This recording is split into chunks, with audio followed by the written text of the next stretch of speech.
Newt Gingrich is saying Donald Trump is the third greatest president in United States history. Above Jefferson, above John F. K., above Reagan. Take a listen to what he said in this interview. He said, I'll go down as the greatest president in history.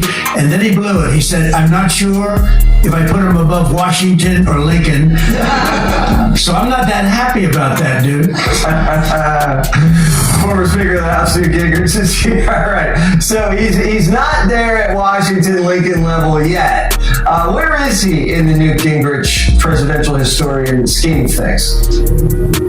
Well, look, I think he's at least tied with Roosevelt, Franklin Delano Roosevelt, who won 4 presidential elections, led America during World War II, and led us through the Great Depression. So, that, considering that Trump really in the second term, he hasn't even got a full year under his belt, and he's already in that league. And I think, frankly, give him another year or two, he'll rank third. I mean, nobody's going to replace Washington.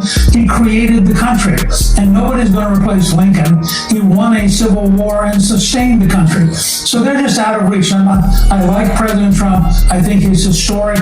I think it is astonishing what he achieved in the Middle East. I look forward to his next great successes. But both as a historian and just as a friend, I'm not going to tell him something I don't think is true.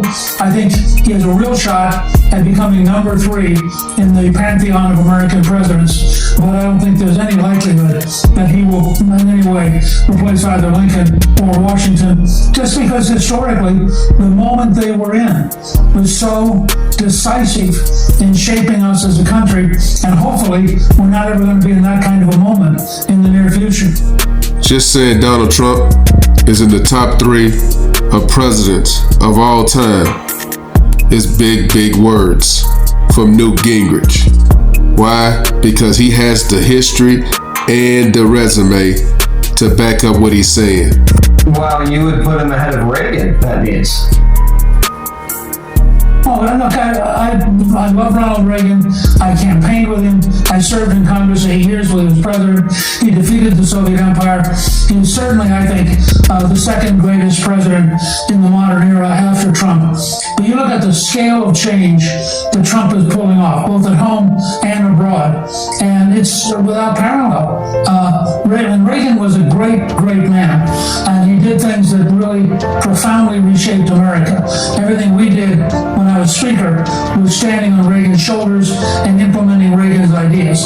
But in terms of sheer decisive energy and forcing things to change, I've never seen anything like Trump. And as I said, other than Washington and Reagan, Washington and Lincoln, I can't imagine anybody else who's had the extraordinary effectiveness that Trump has had. And remember, we're still in the first year of his second term. Former Speaker of the House, Newt Gingrich, just gave you his resume. He served under Reagan, so he knows all the accomplishments that Reagan has done, and he still puts Trump ahead of Reagan. Like I said, that's big talk. Yeah, I mean, we could still take Greenland, so there's a lot of runway left. The Democrats, though, I don't think history will look too kindly on them and their behavior as of late. How would you analyze their performance? Well, I don't think there is any such thing as the Democrats. I think you have groups of left-wing cuckoos. You have a handful of groups of rather rational people. You have, remember, you have in Schumer and Hakeem Jeffries, House and Senate leaders. They live 1.1 miles apart, a $15 Uber ride apart in Brooklyn, a city which is about to elect Mondani as a big government socialist with weird values. Now that's their world.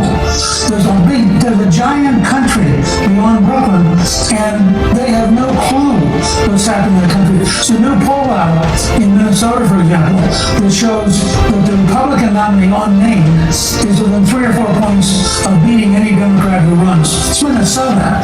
And we're seeing this shift all across the country as people, frankly, partly they like Trump, but even more powerfully, they really are getting sick of the Democrats being a party of weirdness, hostility. You know, a guy runs for Attorney General in Virginia who desired the death of the Republican Speaker and talked positively about the death of his children. I mean, that is a party which is sick.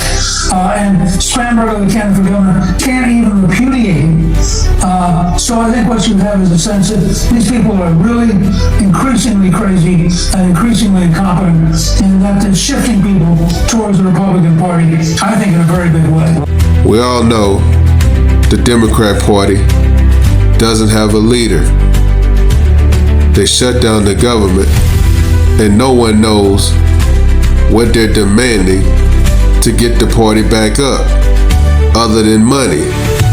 And that's why New York, one of the biggest cities in the United States, have turned to some fresh ideas. Whether they're right or wrong, that goes without saying. But that's why they turned to Zoran Mandani, because they're tired of the same old rhetoric in their party.